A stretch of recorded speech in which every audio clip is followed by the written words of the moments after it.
Hello everybody and welcome. In this video I'm going to show you how to enable or disable Bluetooth standby for your speaker Sony ULT FIELD 7.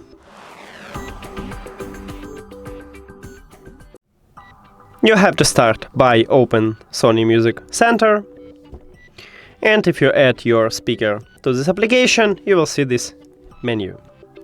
Now scroll down and go to the settings.